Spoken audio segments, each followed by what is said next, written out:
Good people YouTube, I'm the Watch Idiot, and it's 2022, which is crazy to think about because literally it just feels like 2021 just started, but here we are. But I am excited because that does mean that I have an official result for which watch I wore the most in 2021. I've been taking a wrist shot every single day for the past 4 years, so I have exact numbers on my collections wrist time, and I absolutely love these sorts of numbers. So we're gonna get into a whole bunch of awesome stats and analysis. And yeah, I mean, let's be real, I mean, we're watch nuts. We absolutely love little details and numbers. So yeah, I'm very excited about that. And then we're gonna talk about the watch that I chose for watch of the year, which doesn't necessarily have to be the one that I wore the most. So yeah, let's just get into it because some of these numbers are pretty interesting. So yeah.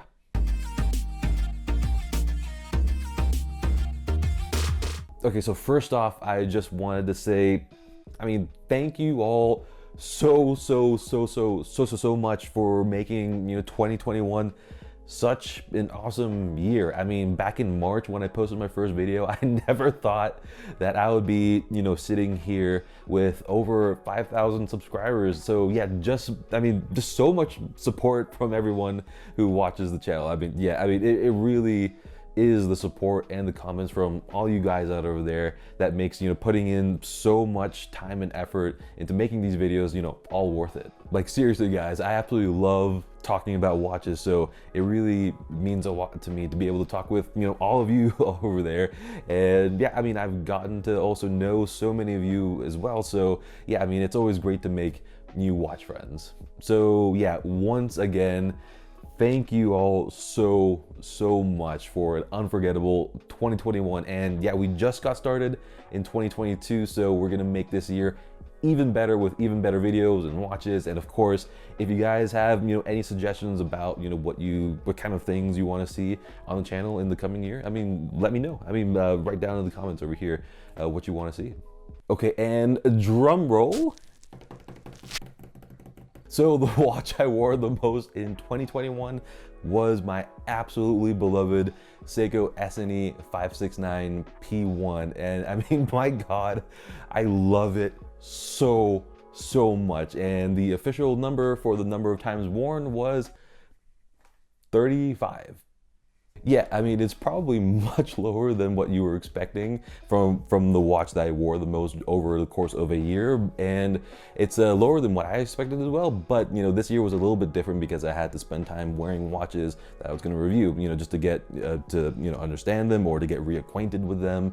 So yeah, the SNE probably would have been like over 50 times for sure. But even then, the max over the past 4 years has always been around 60, maybe a bit more than that. I mean, in the end, this year I wore 36 different watches, and yeah, some of them I don't own anymore, and 9 of those were G-Shocks, just for some more context. So yeah, lots of competition for wrist time. Also, an important thing to note is that the numbers aren't including me changing and wearing other watches throughout the day, which I do a lot. I mean, the watch that gets counted and is put into my wristwatch check album is the main watch of that day.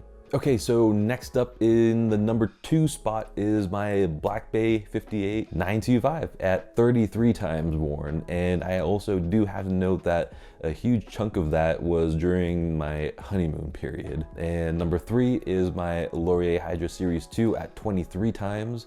And pretty much all of that was during the honeymoon period. So number 4 was my Zodiac Super Seawolf GMT, the Sherbet GMT at 21 times. And that was definitely a big surprise because this isn't my usual type of watch, but it does make me super happy to wear it. So I am happy that it ranked up. And rounding off the top 5 is my good old Tudor Pelagos at 20, which is much lower than the other years. But once again, that is down to all the watches coming in this year and this being a bit different. Usually that watch is over 50, usually. Okay, so time for some more numbers. And the number that I like the most, and that is probably the most telling about me as a watch collector and the watches I wear, is how many times I wore a watch with some sort of timing capability. So this, includes divers and chronographs, obviously, but also anything with a rotatable bezel like my Alpinist or Oleg & Weiss P104, just because I can use those bezels for timing when I need to. And that came to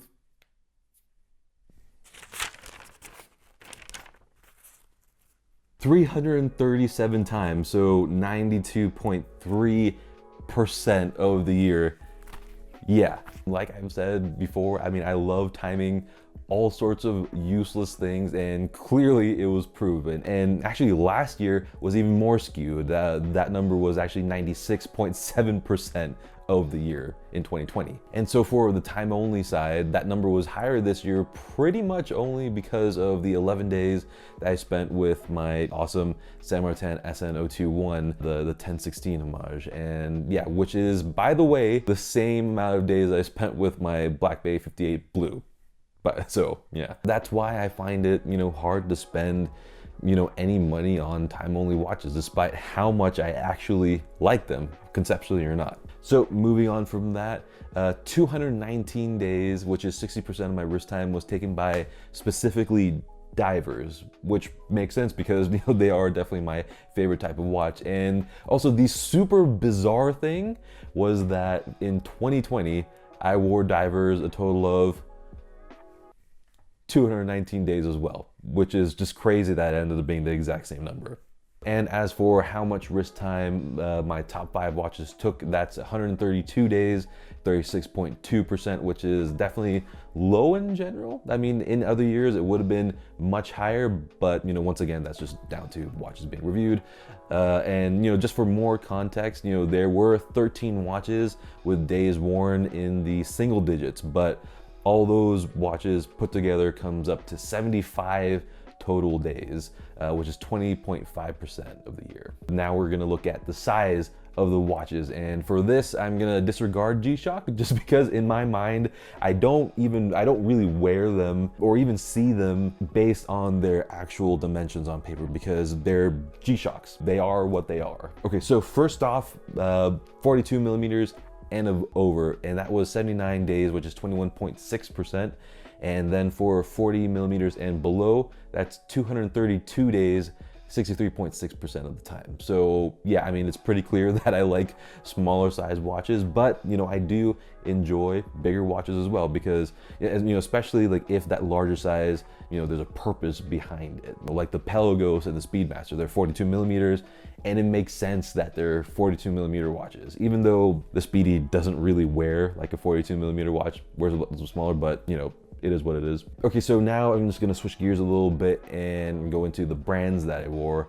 And my top 3 were, you know, number 1, Seiko with 82 days, 22.5%. And then number 2 was Tudor at 64 days, 17.5%. And then it was a shocker, you know, G-Shock, which was number 3 with 54 days, 14.8%. And, you know, the fact that it came mostly in one chunk is pretty crazy, because yeah, literally my entire summer was pretty much dominated by G-Shock. And so the top 3 brands combined amounted to 200 days, which is 54.8%, which is big.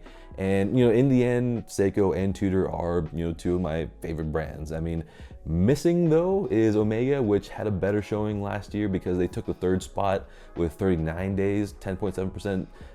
But, you know, compared to this year, which was only 19 days, 5.2%, definitely lower than expected. So the watch of the year goes to my overall favorite watch and the watch that has made the most impact on me, and that award goes to my Seiko SNE 569 P1 right over here. It was my most worn watch as well, but, you know, honestly, even if it didn't get the top spot for my most worn watch, I mean, it's definitely would have won this, just because of all my watches this year.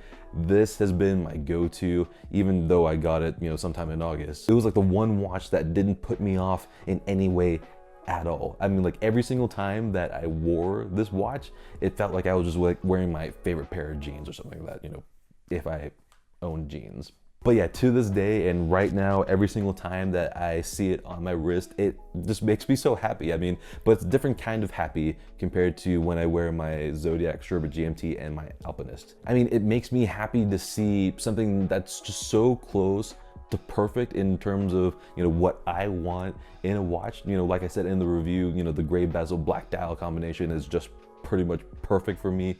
And then the size is just so awesome. I mean, the only thing that I would want to improve on is the bracelet, but even then it's still unbelievably comfortable, which is exactly what I want from a watch like this. Yeah, I cannot say enough good things about this watch, honestly, at this point. So like I said before, I've been taking a wrist shot every single day for the past 4 years. And I started this because I loved reading, you know, Hodinkee's Watch I Wore the Most article that comes out at the end of every year.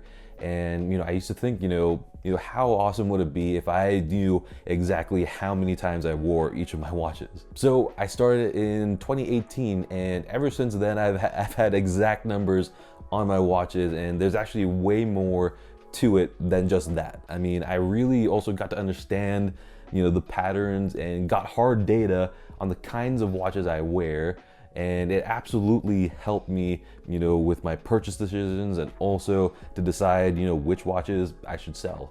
But for me, the best part is the fact that I have now a very direct timeline of everything that's happened in the last 4 years, because I take a wrist shot during the main event of the day. So it's really fun to have sort of concise summary of that year's event in watch form. So yeah, I mean, if I ever try to remember which day I did something, I can just go straight to my wristwatch check album, because I know that everything has been chronicled there, and I can relive the memories while also remembering which watch I wore that day, which for me, and I'm sure for a lot of you guys, is a very big part of that memory. And actually, I mean, you guys should really start to, you know, do the same, because it's really fun. And then maybe for this video next year, we can also maybe have like a sort of a community watch I wore the most this year kind of thing, with numbers, and just try to understand what we're like, maybe.